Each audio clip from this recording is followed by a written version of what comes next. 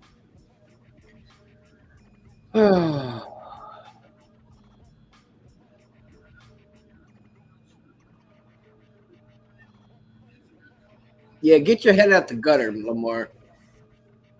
You know, he's looking for a starter that could come in and eat, pitch 5, 6, 7 innings. That's what inning eater is. If you didn't know, Lamar, I got to teach you young bucks a thing or two. You're only born in the same decade as me, but still got to teach you thing. As they say, can't teach an old dog new tricks. Well, I'm about to teach this old dog a new trick.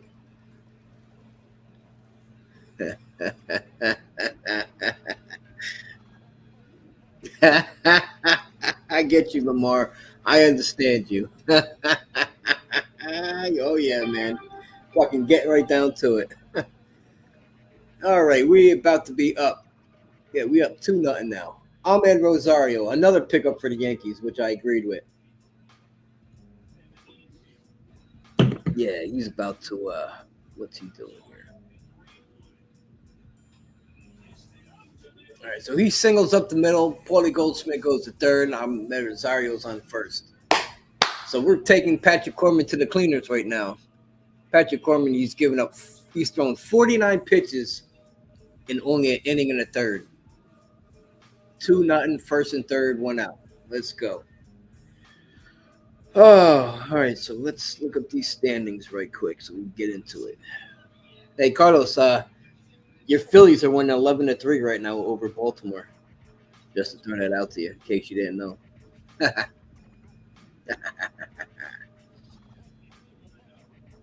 All right, so let's look at the standings. We got Toronto. We got Toronto 4.5 up on the Yankees. Yankees right on the ass. You turn around like a 10-game. You going like a 9-1 run. You're right back in it. Boston is ahead of us. Boston's won 5 in a row, won 8 of their last 10. So they're starting to come around. They're starting to get strong. And they picked up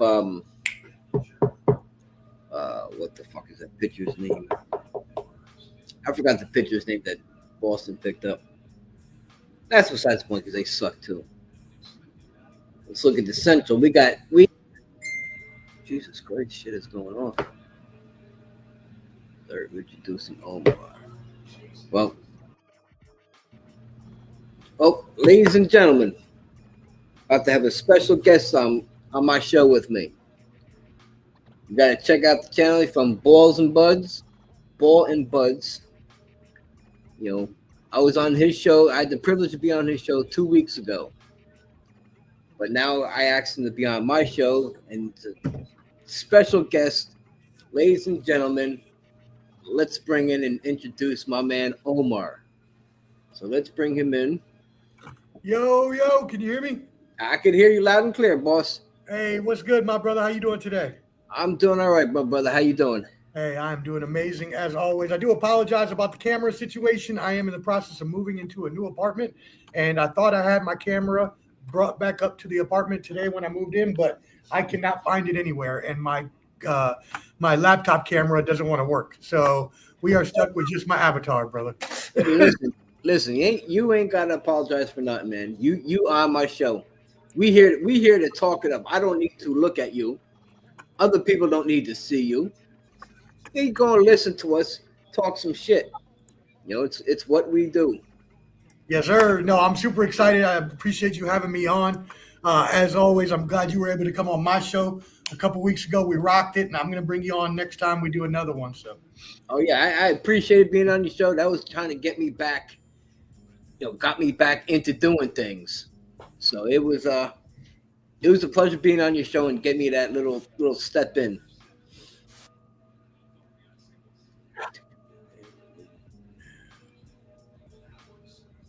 Okay.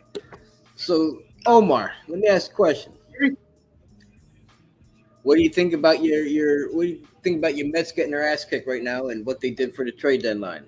oh my goodness. First of all, getting our ass whooped lately has just been kind of depressing. Now, I do know we won 6 in a row a few weeks ago, but then getting swept by the Padres last weekend, and then coming back to not have a great showing against the Pirates, it's not a good look.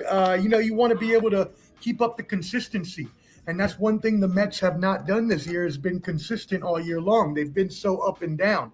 They started the year, Soto wasn't on until just last month, but Lindor and Alonso were. But then Soto came on, and then Lindor and Alonso went into a slump.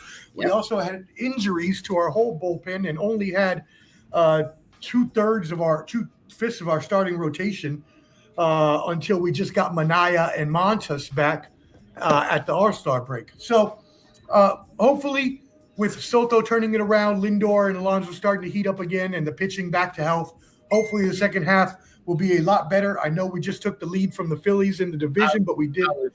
I was just going to say, they finally just got on the board now, the Mets. Alonso hit a 3-run home run. He drove in Lindor and Soto.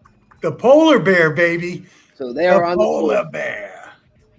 As of right now, it is Cleveland 5, the Mets 3, 1 out, bottom of the 6th. You got, Mark Vientos up. So, you guys are, I've been, Alonso's actually 3 for 3. 3 for 3, 3 RBIs. Good for him. Still sucks, but good for him. I mean, again, look, the Phillies are going to be a hard team to hold off, right? They have an amazing pitching staff. They've got a deep lineup.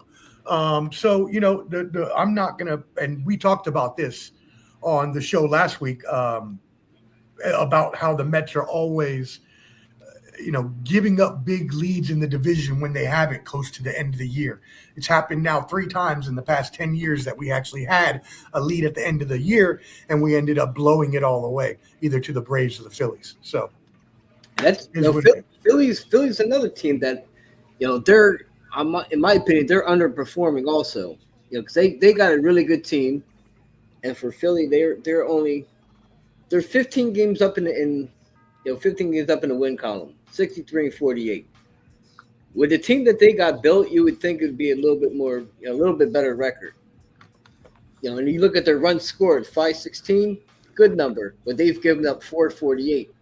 So that's a differential of 68. They could work on that. They could definitely work on that. Yeah, I mean, the Phillies have not been playing up to their potential this year as they have in previous years. But also, we got to remember, Philadelphia is a second half team. They always play really, really well in the second half and in crunch time down in the pennant race. So again, I'm not going to count them out at all because I expect it to be a dogfight all the way to the end. It should be, and I spoke, I think, on your show, and I also spoke last week on my show, that if there's a dark horse in the National League, Mets might be that team. Because LA is LA, with their fucking people. They got like $2.4 billion deferred for like the next 57 years, for Christ's sake. So it eases up on their salary cap for, these years, which is, that's a whole nother story. Well, you can say that, sir, but every time I seem to turn on one of your shows, all I hear is a bunch of Mets bashing, except when your cousin was on last week because you were trying to be nice to family. So I'm gonna need you to stop because you're a Mets hater, and you might as well just go ahead and talk that shit. Hey, Omar, that's where you're wrong. That's where you're wrong. And you could ask my man Carlos that's commenting. I don't bash the Mets because honestly, I have nothing against them. They're not in my division. What they do has no bearing on the Yankees unless they play, like Tampa, Boston, Toronto, Orioles. That's where the Mets, I root for them, but I'm not a Mets hater. I'm not a Mets fan. I'm just a baseball fan. I tell it how it is, tell it how it was, and tell it how it will be.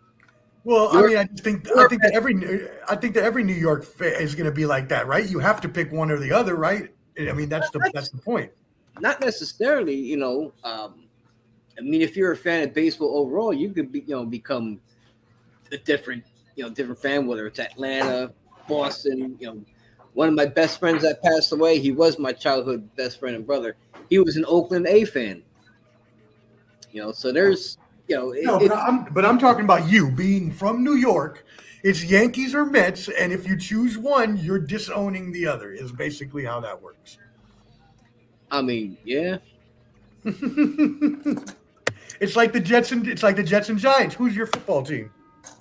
I'm a Giant fan, and I've been. Okay. But the thing is, like, I didn't have to choose between Jets, Giants, or between the Mets, Yankees. When I started going to baseball games was through my late father. His PBA always ran bus trips every summer. Yankees games, Mets games. Yankee games, Mets games. My father was a Yankee fan. I started following baseball in like 1984 or so, 84, 85, around those area. And he was a Yankee fan, so it's kind of like, I didn't say, he never like pushed it on me. It was just like, getting into baseball, like, all right. And this is when the Yankees sucked, for Christ's sake. I became a Yankee fan. Mets had their run in '86 and whatnot. So, I went to many, many Mets games through my father's PBA, and I've actually been to Citi Field opening season. So I went to opening day at Yankee Stadium when they opened up, and then I also went to Citi Field, to see the Mets play there. So it's not a hatred towards the Mets. It's I feel bad for y'all because y'all ain't worth the shit, man. You can't. You guys could fuck up a wet dream. Here it is. There it is. There it is. I knew you couldn't hold it in long enough. There it is. I tell it how it is, man. No, I feel you though. And y'all ain't won in almost 40 fucking years. Y'all didn't win. Almost 40 years. Get your shit together. Just like the Jets need to get their shit together.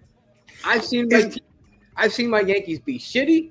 I've seen them on their runs, and then I've seen them good but not good enough. Mets, you've seen them. I can't even say nothing. Now, let me ask you a question. As a person that comes from New York, the Yankees won. Is it usually paired up? A person would be a Yankees and a Giants fan, and then you'd be a Mets and a Jets. Is that usually how that works? No. Okay. I mean, because my man Carlos here, he's a Met fan, but he's also a Giant fan. Okay. Well, there you go. Well, and a good friend of mine, Nick, the Nick Shine Show on YouTube and IOW Sports, he is a Jet fan, but he's also a Yankee fan. Oh, okay.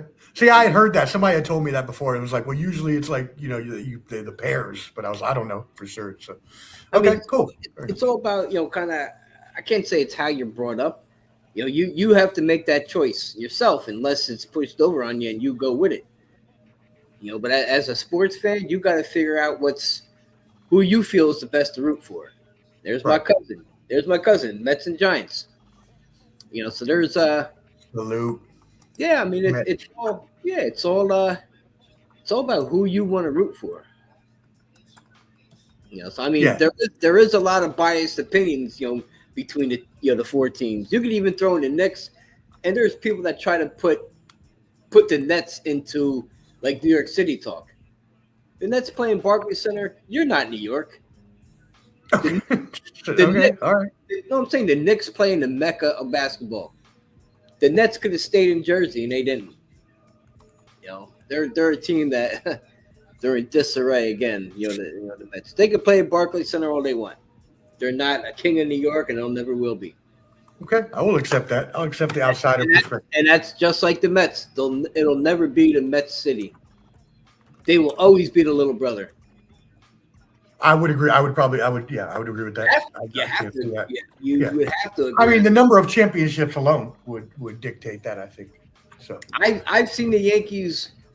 Let's see. I've seen the Yankees lose as many World Series as the Mets have been to in the last.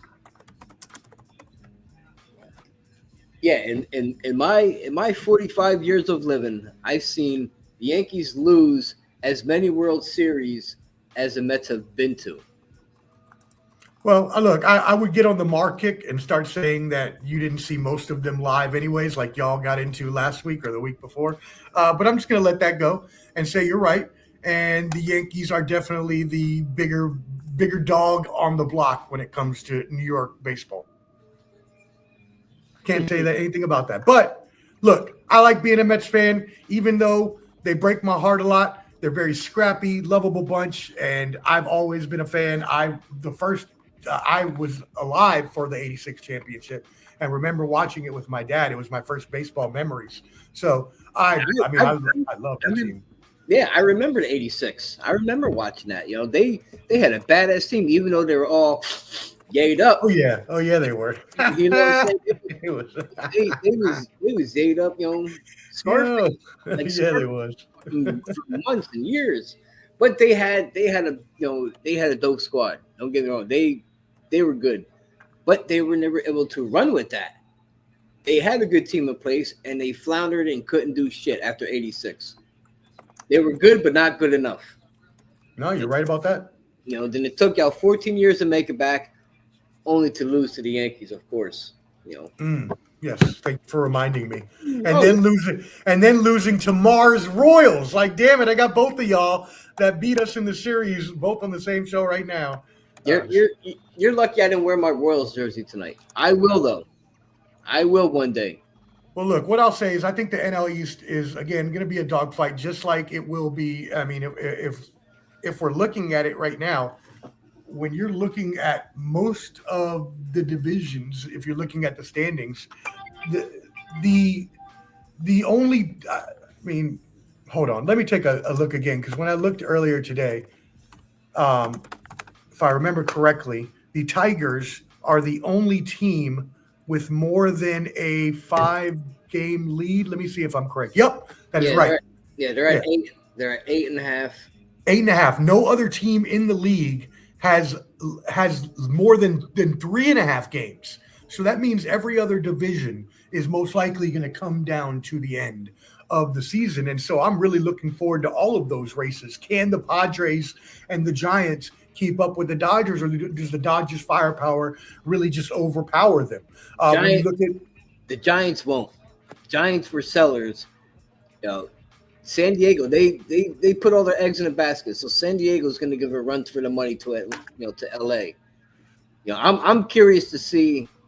You know, even though I know the NL East, with the Mets and whatnot, I'm curious to see how the Central is going to play out. You got Milwaukee sitting at 67-44. Then you got the Cubs sitting at 65-46. Milwaukee's up 2 games on them.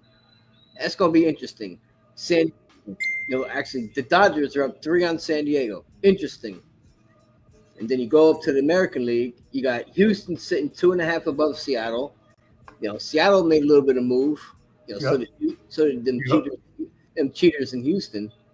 Well, we'll see if Carlos Correa makes any difference, or Arias. But yeah, I hear you. Yeah, they're gonna. But I do want to go back to what you were saying about the NL Central. I really like that coming down the pipe because that was major pause. The Cubs, were actually leading most of the season, leading that division, and then the Brewers got hot about end of May. Christian Yelich has really been having a bounce back season. And the Cubs, though, I believe they are the better team all around. So I believe the Cubs will end up pulling this out down the stretch. But, the Brewers are obviously 7-3 in their last 10. So they're playing good ball right now. And I did say on your show, I called Chicago Cubs, to make the World Series.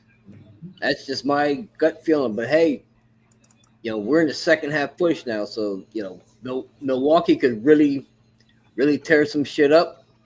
Could be in a battle with the Cubs. It's going to be a battle in most divisions. Philly's being ahead of the Mets. Carlos. Philly's up on the Mets a half a game. Ain't nothing. And then you go back to the American League, and then American League East. I don't see Toronto keeping up with this. I'm gonna say I think they're gonna fall off a little bit. Because if you look at Toronto's record, okay, 65-48, 17 games up. in the 17 games up in the win section. Mm-hmm. You look at their run differential. They've scored 531. Okay, decent, but they've given up 515. That's differential, not good. 16 run differential. And you're leading their division like that. I think they're going to have that fall off. Yeah, that's a great point that you make there when you look at that kind of run differential in terms of win differential. Now, the only thing we're seeing, though, with the Blue Jays is that the offense has been as powerful as it needs to be, but really it's more about their pitchers all getting healthy. Now they got the Warrior God, Max Scherzer, went 7 innings of 1-hit ball or 3-hit ball, whatever it was the other day. So he's back from injury. If their pitching staff can keep it up, that's a tough staff to beat. So that's the only thing I would be concerned with as a Yankees fan if I was, which I'm not, and I hate that just came out of my mouth hypothetically.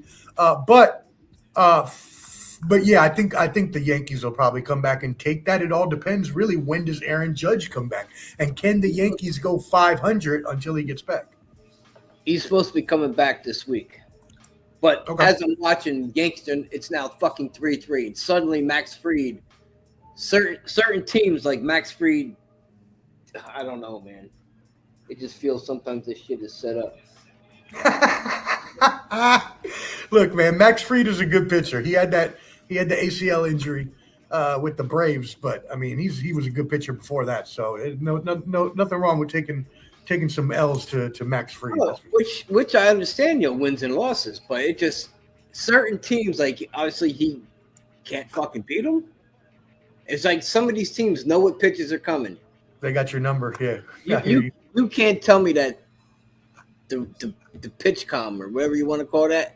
Oh, the pitch com, yeah. You think it's hacked? You think it's getting hacked? You said that on my show, I think you did. Yeah, that's right. Look at what this government does. That's great. Our government can fucking hack anybody. Probably is right now. Oh, of course. You tell me that these teams can't hire somebody in their IT department to crack the code to listen, pay attention. I was go back down, throw their fingers down and do it the old school way. Fuck that calm shit. Yeah, I was in the military, so I can tell you I know all about that. And yes, yes they do. Yes, they can, and yes, they do. Are the answers to both those questions. So yeah, but look. The Yankees, if they have full power with Aaron Judge, are the best team in the AL East, in my opinion. But again, we just have to the Yankees would have to hold serve at least 500 until he gets back, whether that's this week or next week or whatever it is. Yeah. So. Jesus Christ, they're fucking. You also mentioned the Padres, though. AJ Preller. How do you feel about AJ Preller going full AJ Preller at the deadline and trading? You had to look at this list. I saw it the other day. It was all the prospects that they traded, and they traded like 8 of their top 10 prospects for these relievers and Ryan O'Hearn and all the Mason Miller and the other reliever they got. So they traded away all of their prospects, all of them, because they going all in right now. They figured they got a window. Let's keep that window open and roll the dice, see what we can do. It's not a bad, especially when you got that many prospects from all the deals you have made over the last few years. That's true. You got those prospects. That's what they're there for. To be honest with you, if you're not going to bring them up. And they're highly ranked where you could get, these good players like Ryan O'Hearn. That was a great pickup. He's a good player with Baltimore. Oh, I agree. Yeah, I think it'll help them a lot.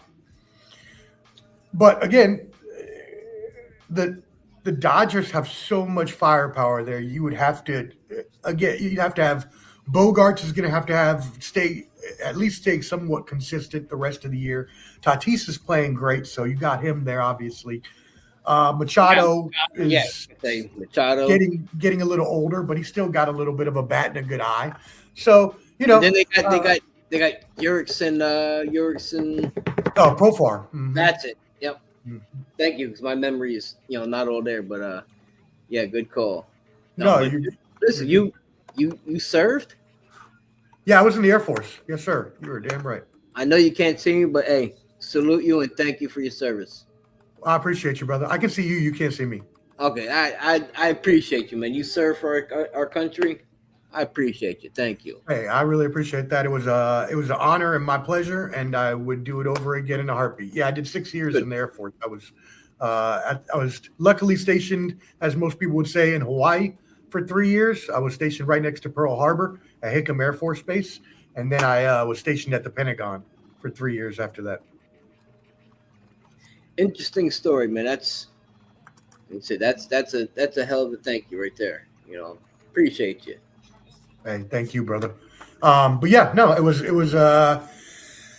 it's definitely the league that we're seeing this year is, because we have to realize that every year it seems to go back and forth. It vacillates between what's better, pitching and hitting.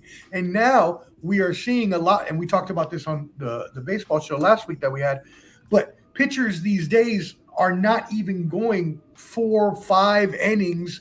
So now it's super important, where before we used to say you needed that top 3 rotation, which is still important in the playoffs, but it's going to be even more important that you are like the Mets and the Padres and do have a stacked bullpen, because the bullpen is going to be that much more important in the playoffs. How do you feel about that? Yeah, my cousin Matt, who's named after me, he says thank you for your service also. Oh, Matt, Mets fan. Thank you, brother. I appreciate you. That is my dear cousin. He's a Met fan. I watched the show last week. It seems like a good. That's my blood. That's my heritage. He's family. Always will be, obviously. But Max Fried, he got through 2 innings now. You know how Max Fried has been pitching this year? Right now, he has gone 2 innings, 5 hits, 4 earned runs. Yeah, that's not great. 2 strikeouts to a walk. 49 pitches in 2 innings. Yeah, that's rough. That's rough. But look at Patrick Corbin from Texas. 2 innings, 61 pitches. So he's thrown 12 more in the same amount of innings. Patrick Corbin has not been good since the Nationals won their World Series. He completely fell off a cliff after that year and never recovered. He had like a 5 ERA for the Nationals the past 5 years. I know, because I'm from DC. And then he went on to suck at this new team. And again, it's not his fault necessarily, but he just lost it. He lost it after that championship season. It disappeared. Oh yeah. So let me ask you straight now. What do you is Fried cooked? No, he's not cooked. It's like, because he pitches lights out one game, and then it seems like all of a sudden, like, these certain fucking shitbox teams all of a sudden could figure him out. I don't know. This shit is all rigged to me. It's all scripted. Am I blaming that on Fried's force? I don't know. He's good, but he's not cooked. But let me ask you, Omar, how do you feel about the Mets and what they did at the trade deadline? What was your good points and what was your bad points? The good point would be definitely stacking the bullpen and making sure that you have a bridge from your starters, who, by the way, as I mentioned earlier, our starters, 3 of them were injured for half of the season. So these pitchers are still working up. Frankie Montas only has 2 starts under his belt. Kodai Senga was hurt for May and June. So these pitchers are going to be working up their innings, but they're not going to get enough to where they can get enough work before the end of the season, where they're going to throw 6-7 innings in the playoffs. They're just not going to. They're going to go 4 or 5 innings, as I just talked about with all the other pitchers. The Mets definitely will, because again, they're not ready for that type of workload. So they're going to go 4 or 5 innings, but now you got relievers that can actually bridge you to Edwin Diaz, who was just named reliever of the month this past month for the National League earlier today. And so I really like the relievers that they got, but what I do not like is how much we gave up for Taylor Rogers. Now, look, I get it. He's good. He's got the 2.3 ERA over the past few years. Fine. I am a fan of Buto. I thought he was good as it was, and it was really funny, actually.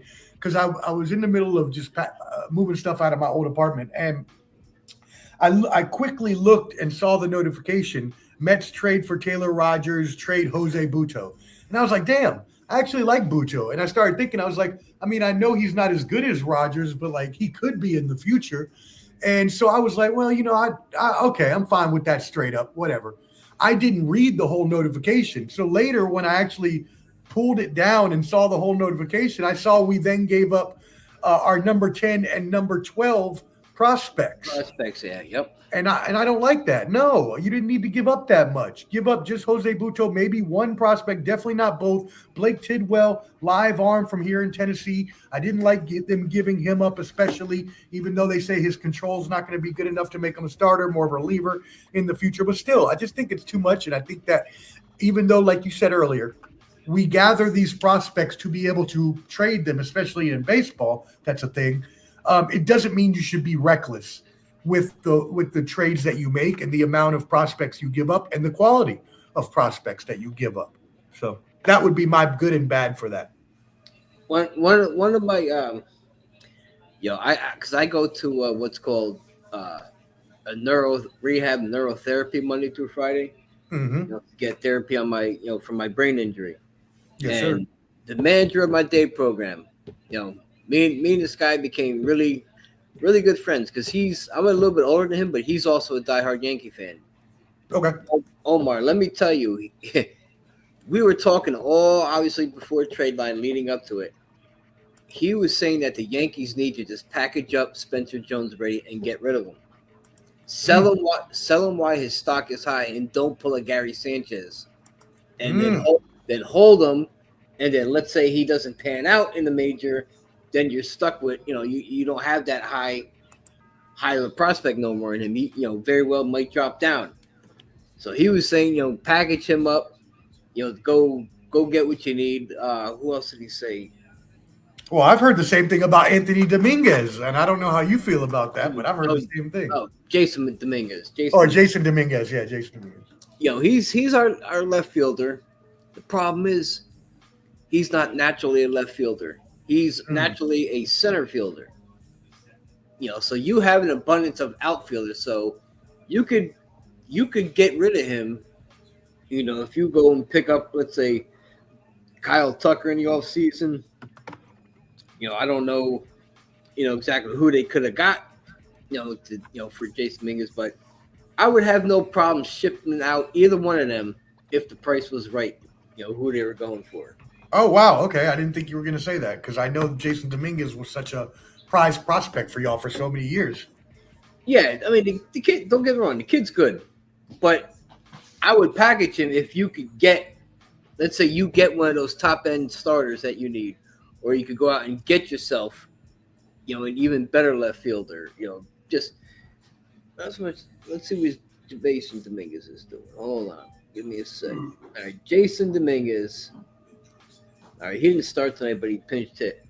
So this year, Jason Dominguez, God, I got to see how many games he's played. Okay, 2025. He's played 93 games. He's got 319 at-bats. Okay, he's batting .263 with an on-base of, basically 33%, 34%, because it's 338. He's got, let's see, 18 stolen bases, not bad, but he struck out 98 times. And he's got only 9 home runs, 37 RBIs. Okay, so he's having an average year. What's his WAR? His WAR this year is 0.8. Yep, so he's just above a replacement player. But he has improved. He was at negative 0.1 last year. Oh, well, there you go. That is an improvement. Negative. That is an improvement. I mean, the rookie season when they brought him up, he only had 31 at-bats, and even then his WAR was 0.2. But, he only had 31 at-bats. He played in 8 games. But overall, that's pretty good. Overall for his career, he's got 119 games under the belt, 406 at bats. He's got 15 career home runs, 125 strikeouts. He's walked 49 times in his career. He only has 15 home runs For his career, yeah. Wow, I thought he was supposed to be a huge. His first year, they called him up in 2023. He played 8 games. He had 4 home runs. The following season, he played 18 games, 56 at bats. He only had 2 home runs. Oh, And then this year, 93 games, 319 at bats. He's only got 9. He's only got 37. so his 37 power RBIs. has not developed then, like y'all really thought it was going to. Then Listen to this. He's got 37 RBIs and he's got 36 walks. interesting, but 95 strikeouts. That's a horrible walk to strikeout ratio. Well, this year he's got 98 strikeouts. So you're telling me you strike out a lot and you're not hitting for power? Yeah, that sounds like a bad combination. Actually, I know it is because I know baseball. It's a very bad combination. Power, power, average, just it ain't there. It is not there. I would. Yeah, now knowing those stats, I would probably trade him too for the right. You're completely right. Yeah, for the right price. Yeah, sure.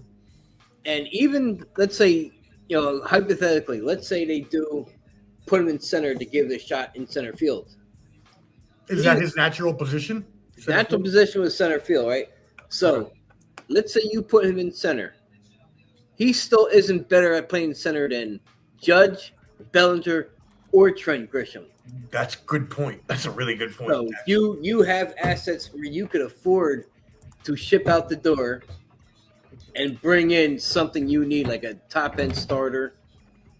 Just imagine, Omar. Just imagine if Paul Skeens or Tyreek Skubal, if they one ever of them, one of them is coming to the Yankees, and it's probably going to be Paul Skeens, and I'm going to be pissed when it happens. But I know it's already going to happen.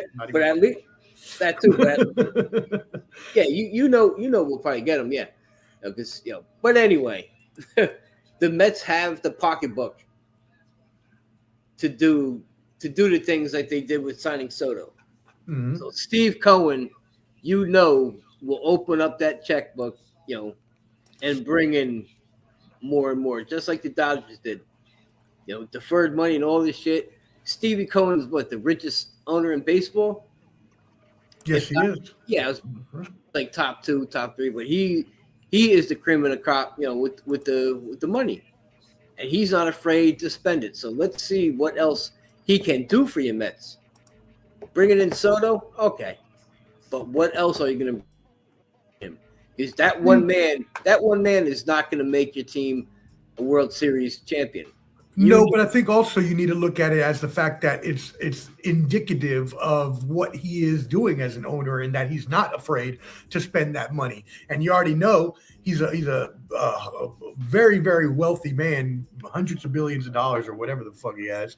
So excuse my language. So he's going to continue to pay for players. The only thing is the luxury tax, or not luxury tax, the luxury tax in the NBA. What is it that they have in MLB? It's similar to the luxury tax. It's like penalties for draft picks and things like that when you're spending. Oh, it's not the luxury tax, but you know what I'm talking about. Yeah. They do have luxury tax in baseball. Oh, is it called luxury tax too in baseball? I thought that was just basketball. Okay, so there you go. Yeah, luxury tax. If you go over the allotted amount of money, you're supposed to. That's supposed to. Let's say. Have a number. Let's say if your payroll goes over 300, you have that luxury tax for however much you spend above that. Right. Oh, that's right. Yeah. You're right. Yep, there is a luxury tax. That is what it's called. Yep, you're right. And on top of it, you lose draft picks. So the Mets, they lost their first round draft pick. It dropped 10 spots all the way to the end because of the fact that they were over the luxury tax last year. It's gonna happen. So and that's the shit part. That's the shit part about LA, that they could keep rolling out these people and not have to worry about going over payroll and luxury tax.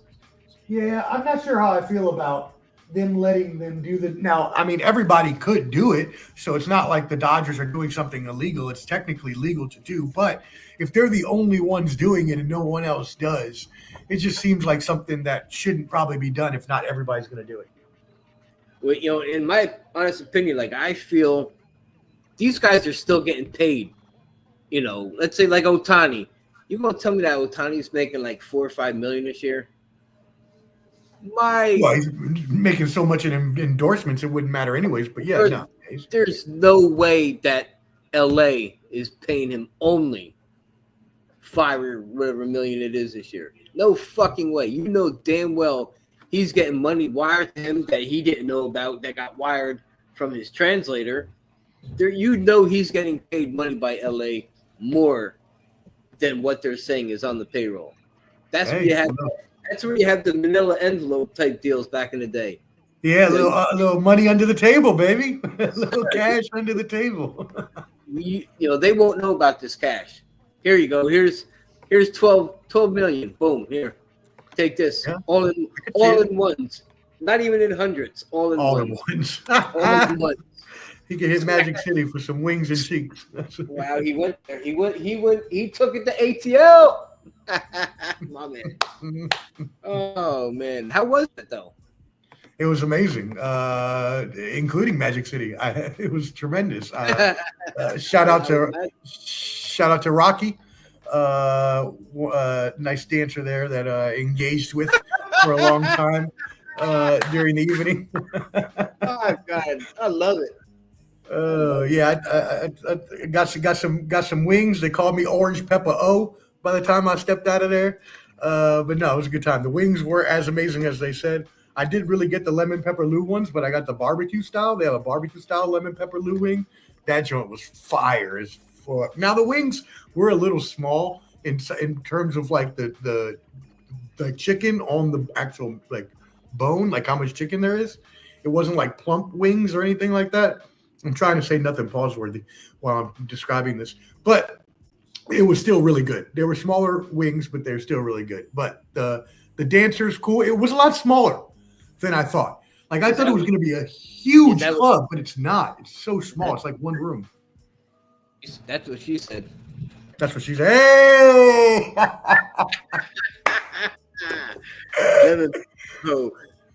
So let's see. Lamar says that you brought up a good point. Dodgers aren't doing anything wrong, which they're not. Dodgers don't mind doing deferred payments because they know they'll have the capital down the road to pay those players. Which, I'm not saying that the Dodgers are doing anything wrong. It's just the amount of money that they are allowed to defer. It's over $1 billion fucking dollars, and none of that goes towards your payroll for like the next. Yeah, that's crazy. 10, 15, 20, 58 years. I mean, he ain't no Bobby Bonilla. He ain't the OG. I was just about to say they ain't giving him the Bobby Bonilla deal, so shit. There's only one Bobby Bo. Well, the problem with that though, Carlos, and you and I both know from being former Mets fans when the Wilpons didn't want to spend any money, that when you have these teams where the owners don't want to spend money, I mean, look at the Pirates right now that don't spend any money and don't even want to keep their good players. So it's just, it's hard to incentivize teams to spend more if their owners don't want to win and if they don't have a history of winning or a history of that money. And I've been saying this, about certain teams. If you own, my cousin says more like coupons. That's fucking great. A lot of these owners, it's the truth. You own a professional sports team, professional. Mm-hmm. And if you don't reinvest in your team, why are you owning a goddamn team? That's my thing. Like, as a sports owner, you either are doing it for one of two reasons. A, you're a huge fan of the team or the sport in general. Like, if I bought the Mets down the road, like that would be why, right? Because I'd want to. And I'd want to do everything really good to make the team as best as possible because I would want them to win. And then you look at the other side of why someone may invest in a baseball team, because the owner wants to just make more money off of it and be as miserly as possible and cheap as possible, like some of these owners are, not spending money so they can make money for themselves while the team actually loses money as they go on. So it's And I see what you're saying, Lamar. These owners are the true DH, But just thinking about, I think Verlander says Carlos said need a minimum cap. These owners are greedy. Yeah, they are greedy, but it's hard to say a minimum cap because you can't somewhat convince players to want to stay there. Let's say you offer somebody like 4 years, 60 mil, or like 4 years, 100 mil. A lot of these guys might not want to take that money, and these low market, they're not going to go nowhere.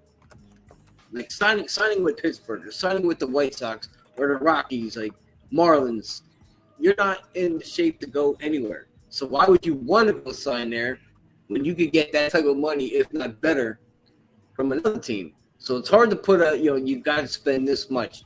As much as we want it as a fan, that's hard to dissect it and put that into words, because guys maybe don't want to play where they play.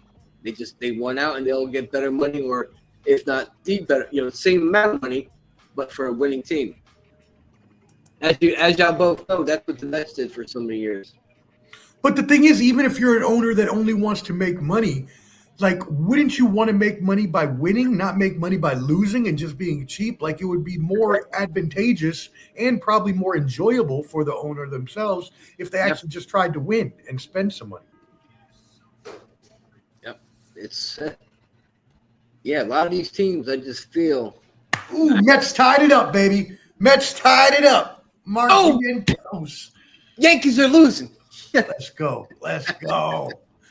Alonso, 4 for 4. Is that 4 for 4 today? Ooh, let's go, Pete. 4 for 4. Let's see. Let's see what his average is up to, though. 5-5. Big Pete is still batting .267.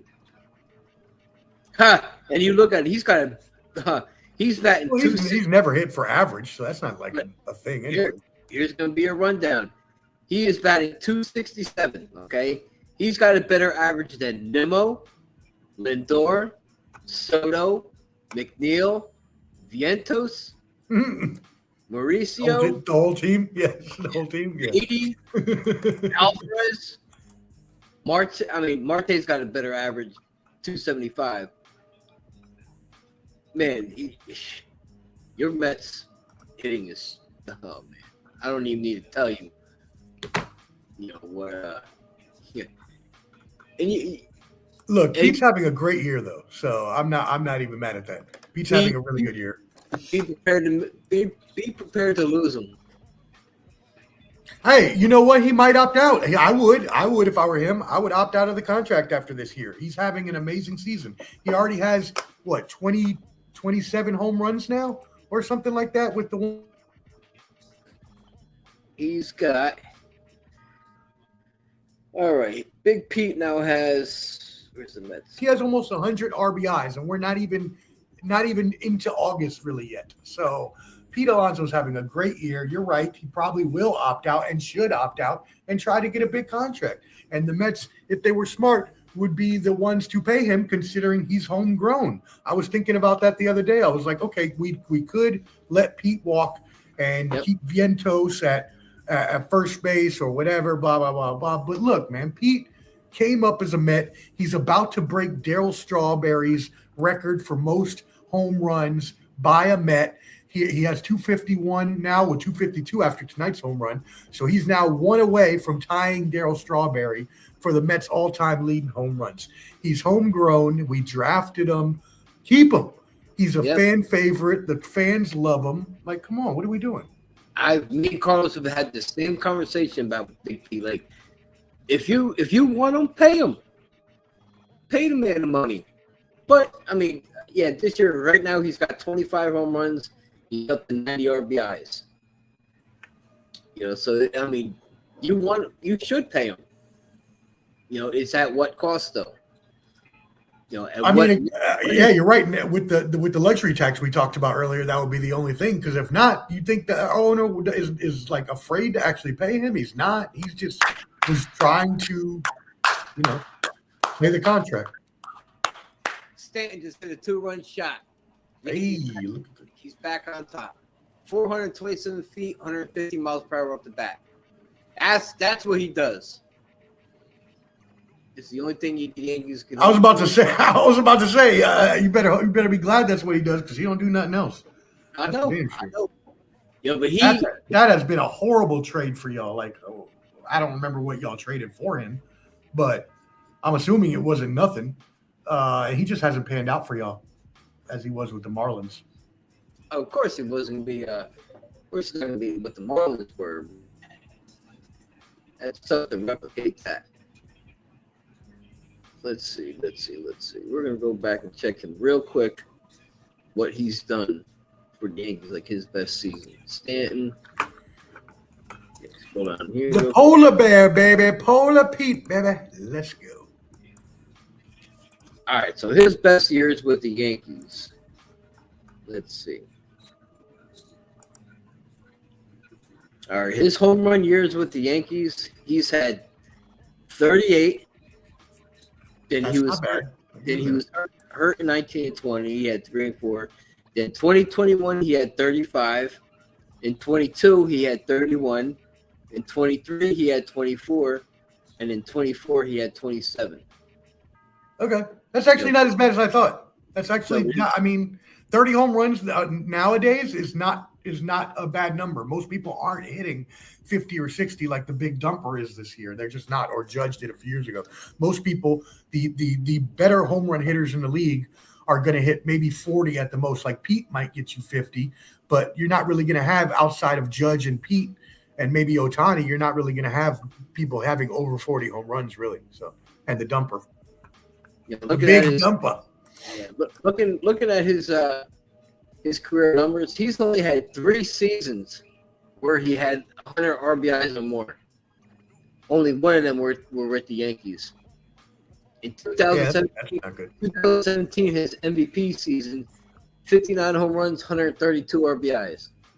Damn, I forgot he was a MVP. That's crazy how far we've come. I completely forgot he was MVP. His next best was 2014. Miami, he hit 37 home runs, 105 RBIs. And then with the Yankees, in 2018, that was his first year with the Yankees, he had 38 home runs and 100 RBIs. So he's never hasn't cracked 100, the rest of the time with the Yankees. This is that's not good. 1, 2, 3, 4, 5, 6, 7. This is his 8th season with the Yankees. His second highest season was 97. And that was in 2021. So you get what you get from him, and let's hope it's a bonus. Yeah. Right. Yep. Your nemesis, the Red Sox, up big 8-1 over the Royals. Yeah, Royals are losing. Royals. Yeah. How you feel about that, Mar? Blue Jays up 5-0, top of the third already. 5-0 over the Rockies. Rockies suck, man. The Rockies are going to be worse than the White Sox were last year. They're going to break that record that the White Sox set last year. Yep. Tigers. Okay. Schoolboy pitch. No, he did not. Yeah, we're looking at Toronto. Toronto's got a solid team, but I don't think they're going to be able to hang. I think they're going to fall off. Red Sox, I think they're going to battle but fall off. Giants, Padres, no. Brewers beat the Braves 3-1. Phillies, your Phillies won 13-3. Yeah, they kicked the Orioles' ass. Reds and Cubs are in a good one, tied up 2-2 in the 6th. Yeah, 2-2, 6th inning, yep. And then, of course, you got the Mets and Indians top 9. So the Mets are going to be about to be coming up to possibly walk it off. Yeah, let's go, baby. How do you feel about the Orioles being so bad this year after being so good last year? I don't want to be honest with you. Like, if they are talk about underperforming. They got so many top prospects on the major league level already, and the shit is just not connecting. Shit is not connecting. I mean, they traded away O'Hearn. Mm-hmm. You know, you still got Adley Rutschman. You got Jurickson. Which one of them? I forget which one they have, but they have quite a few pieces. They're gonna want them unloading. Oh, Jackson Holiday. Holiday. You're thinking. Yeah, I knew it was something Jackson, just didn't know which one. But yeah, they're gonna have a fire sale, I think, in the off season, because they're going nowhere, and they're going nowhere fast. You know, I don't know how much they're gonna want to invest in these guys. Baltimore is not known to Baltimore ain't known to sign these 8, 9, 10-year contracts unless your name is Davis. Right. You know, they don't Stanton is giving y'all your money's worth in the post. Yeah, he has, but you know, and it's like opposite. You know, Judge kills, you know, regular season, not too good in the postseason. You know, Stanton, you know, has been too good in regular season, and then he's been on fire in the postseason. So you get what you get from him. It's a bonus. You know, hopefully he does get out to the field, because when he plays the field, he's actually a little bit better of a player than as opposed to being a DH. So get his ass out there, you know, in right field or left field, and let's see what he can do in the field. You know, because he might be getting stiff, you know, because he's getting older and lazy. I can't even say lazy. He's getting older, and maybe get his ass on his feet and put him out there. You know, give him a shot out and see what happens. Let's see. Hey, give us my road to the thing. Yep. Well, leading up to the postseason, Stanton is an expensive ghost. Yeah, he is. He is Lamar. Yeah, I can't disagree with that either. Yeah, 100%. All right, so I want. It was Dookie this past season.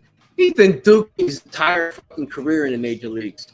Don't just give me, you know, this past postseason, like.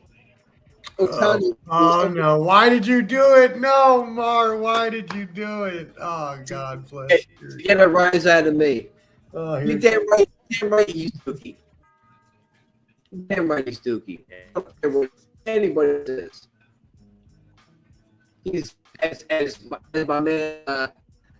What the hell is his name? Ari Spears says he garbage. As he says about like Angel Reese, she garbage. Oh, Judge was terrible in the postseason. I didn't do that to MJ. Yeah, you did, Lamar.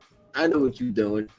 Yeah, you know what you're doing, Mar. You knew what you were doing, and you knew I was on here, and I was gonna have to deal with it. He knows damn well that I'm not an Ohtani fan. I just hate like how he gets treated is just baffling. I mean, but come on, man. We haven't seen anything like him in forever. He pitches and he bats at a high premium level. You can't be mad at that. Did he part the sea like Moses? Did he part the sea like Moses? No, he didn't part the sea like Moses, but that don't mean that he's not one of the greatest baseball players of all time. He's not one of the best players of all time. No way. I mean, he's on a better trajectory than Mike Trout was. Mike Trout in his heyday is better than Ohtani, hands down. I don't know about in that. Mike Trout, maybe. In his prime, Mike Trout, hands down better than Ohtani. Look, they were on the Angels together. What did Ohtani do? Didn't bring him the title. Neither did Mike Trout. He was there for 8 years, 10 years. He still ain't done nothing. What do you mean? That don't mean nothing. What I'm saying is they brought Ohtani in to pair with Mike Trout. And they didn't do shit together. Nothing. Yeah, no, you're completely right. You're not wrong about that. Yeah, you're completely right. Mike Trout needs to leave and he needs to come back this way. You know, he's from Jersey. I know he's a Phillies fan. He's got to come back this way if he wants to, you know, to win a title. You know, I know he wants to be faithful to the Angels, but you've made enough money. Do you want to win a title now? Oh, I completely agree. Yeah, Yeah. he needs to get the hell out of. Yeah, he needs to get the hell out of Anaheim. Yeah, He's or just like wherever one of those else. that waste his career away, putting up all the numbers. And like I said, I understand wanting to be loyal to your team, but at what point do you say, like, man, I just want to win? You know what I Yeah, mean? he's given enough. He's given enough. It's like when Damian Lillard left Portland. It's like I gave you my all, and now I need to want to go win, and we're not going to do that here. Sorry, you should be happy for me. That's it. But yeah, I agree with you. He needs to get the hell out of there. But I don't know that he's. I don't know that he's going to. I think you're right. I think he's maybe too loyal. It might be the issue. And to answer my cousin, he says, I'm Mike Trout, does regular season war really mean anything if you don't win rings? I don't think war should mean shit, to be honest with you. That wins above replacement shit, you can't always look at that because if he's on the field, let's say the Angels are 10-1.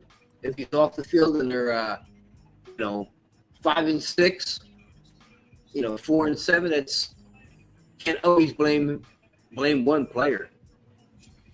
And I agree. I think that war isn't like an end all be all, but it is a really good measurement statistic. So in terms of like comparing players, if you want to look at, okay, we got Mike Trout, let's see what his WAR was this year or last year versus another player that we might want to pick up in free agency.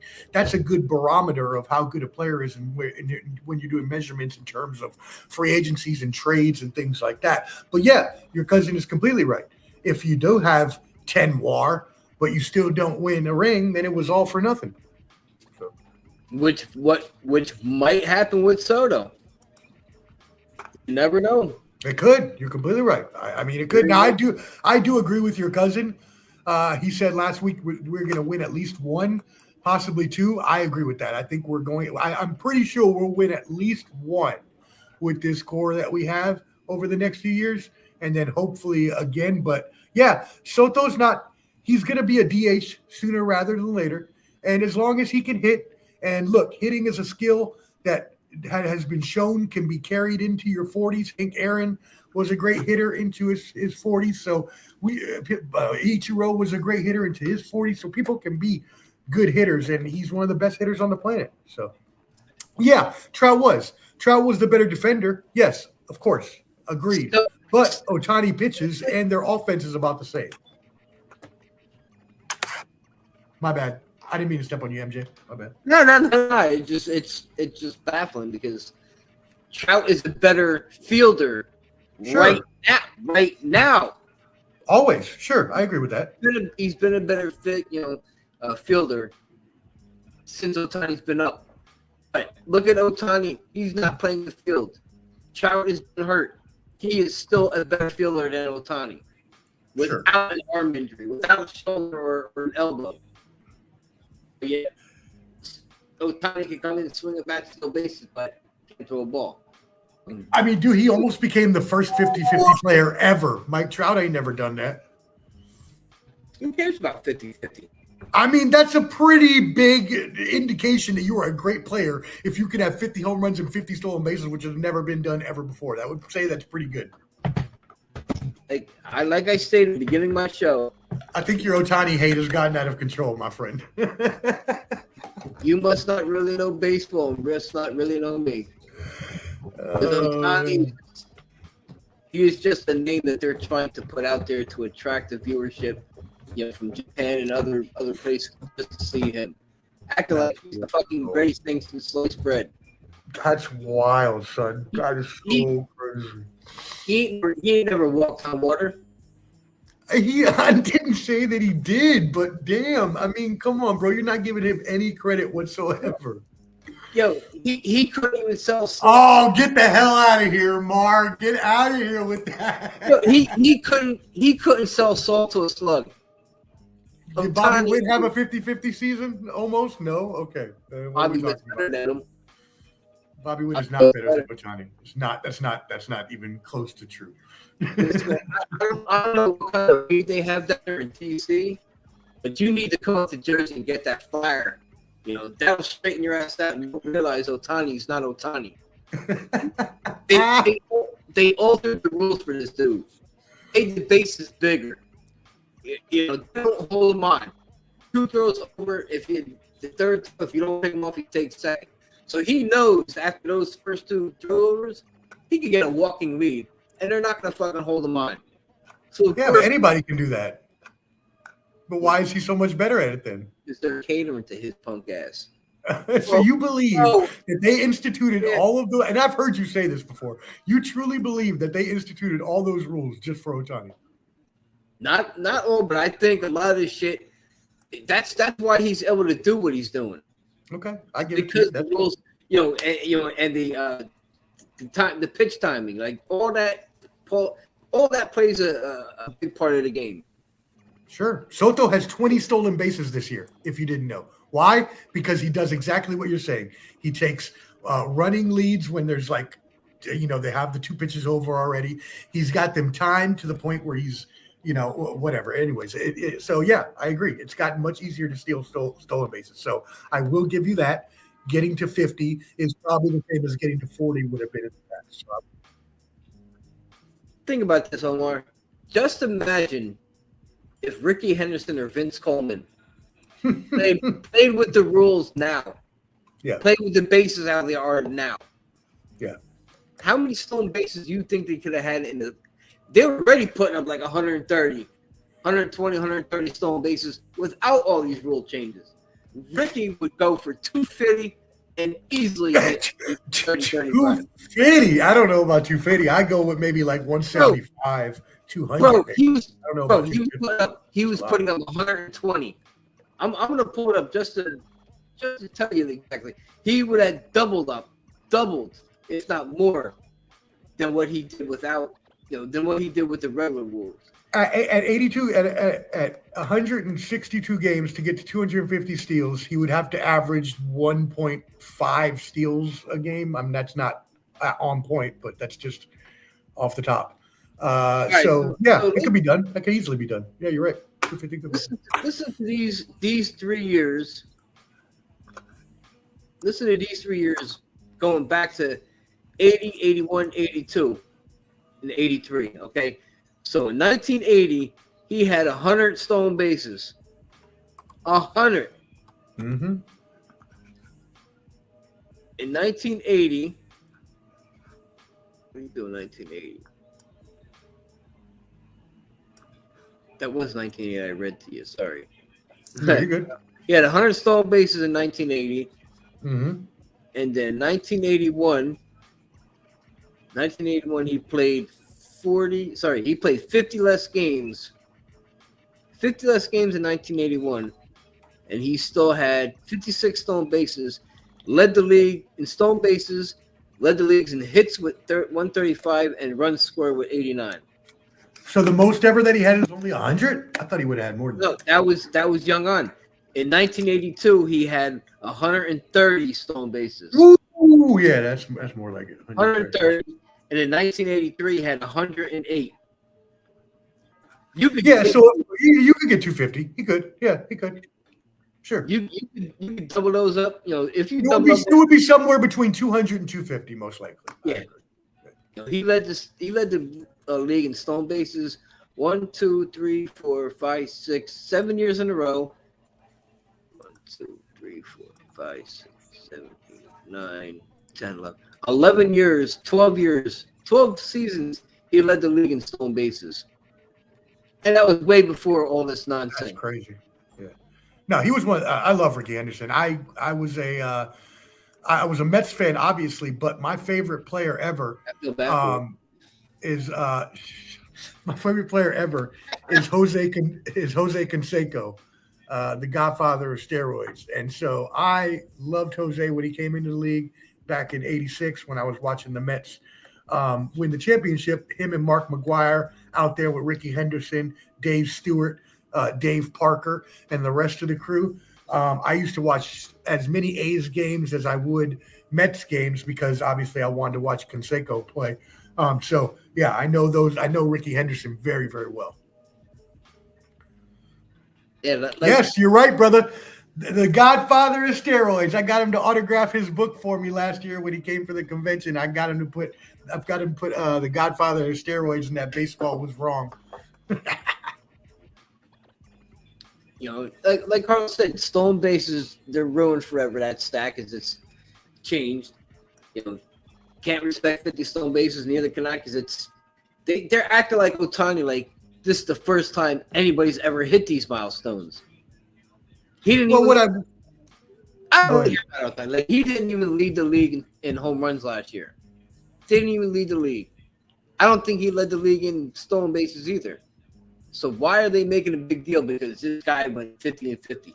Big fucking deal. Because I guarantee you, if whoever was the league leader in home runs didn't get to anywhere close to 50 stolen bases. That's why. Because usually you don't get power and speed like that. You don't usually have both. You have one or the other usually. It's rare to find that combination. Yeah, I agree to a point. I think that it was obviously unfair and it is cheating, but at the same time, there's been so much cheating in baseball. Like at this point, just at that time, just let them all do whatever the hell they want. Now, should they be in the Hall of Fame? No, I think if you're going to have men, there needs to be their own wing. But yeah, I mean, fuck it, whatever. I don't know. Look, one thing I will say. My favorite player in the world, Jose Canseco, was the first player ever with 40 stolen bases and 40 home run season, Mr. 40-40 himself, and that's when those stats mattered. So that's all I want to say. You know, when it comes to the juice, okay, the steroid era, baseball needed that after the '94 strike season. Yep, you're completely right. That steroid era rejuvenated and brought baseball fans back. You are speaking big facts. That is total big facts. Here's one thing I don't agree with. Okay, you got shit in the Hall of Fame. You know that. You know they banned Pete Rose back in the '80s. Okay, so you had shit in the Hall of Fame that was Barry Bonds, Pete Rose, you know McGuire and Sosa. Chase. You have all that shit in the Hall of Fame. Some of the greatest players ever. Yeah, no, I agree. Plaque. Why you have their million in there if they can't have a plaque? You're going to show up to fans like, oh, dude, look at Barry Bonds. He had 73 home runs. You see that baseball, like a caption to it. And then you look around, there's nothing else other than that memorabilia. That should not be in there if he cannot. How can his shit get in there if he's not allowed in there? You know, it's tough. I mean, they got to look at the big picture here. You know, they got to look at the big picture and with these guys. Because Barry Bonds was hands down, you know, exactly. You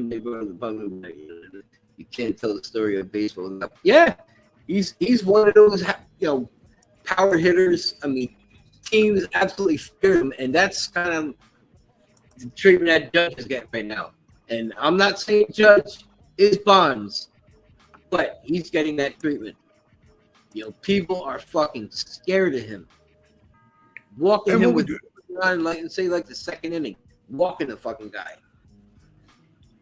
But what you would also say too about Barry Bonds, though, and you know, like Roger Clemens as well, is that these players, or those two specifically, you could also maybe even extend that to McGuire and Sosa, but not as much so because they weren't as great of players. But Barry Bonds and Roger Clemens in particular were both Hall of Famers before they even started using steroids. Yep. So absolutely. You know, and not that I know anything about steroids, you know, because I've never done steroids. Wink, wink. But you still need that hand-eye coordination. Yep, exactly. All right, Omar, we about to what time is it? Yeah, we about to wrap things up.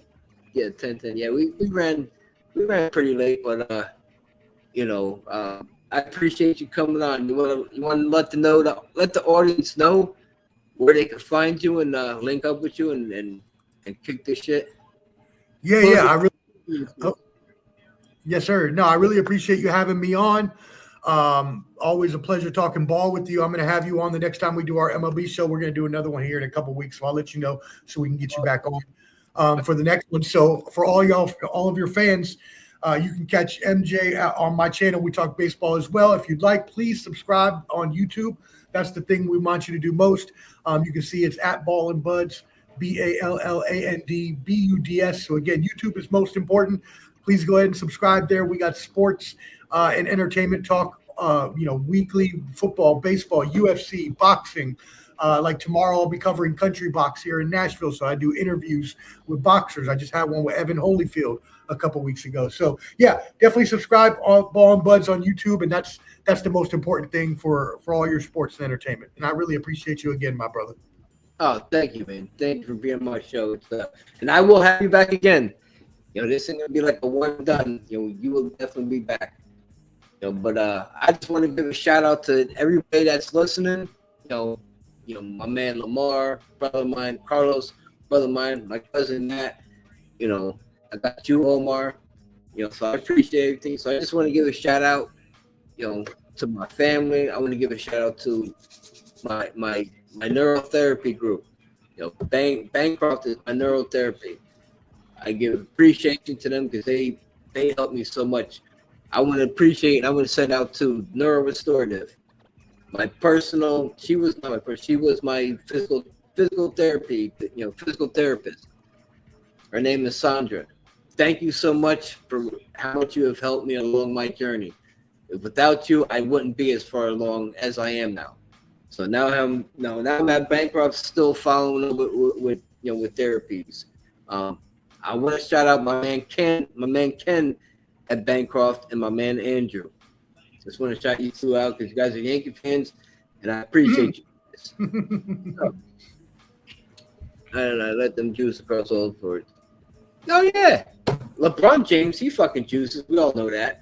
But yeah, we'll get into that again, Carlos. Absolutely. A lot of them do steroids, and you just don't know about it. I mean, you can see it, but they just don't announce it. But everybody, I appreciate y'all. You can catch me on IOW Sports Network, always floating around. I'm here and there. Wherever you find me, I'm here. I be talking. So catch me on Instagram at Jerzey Boy MJ. Catch me on Twitter, Jerzey Boy MJ. This is what we do around here. We talk shop, and we get this baseball rolling. So Omar, I want to thank you again. I appreciate you guys. Everybody, I hope you have yourselves a good night. Get some rest. Jerzey Boy MJ out, and I will see you next Monday. Be blessed, brother. Be blessed.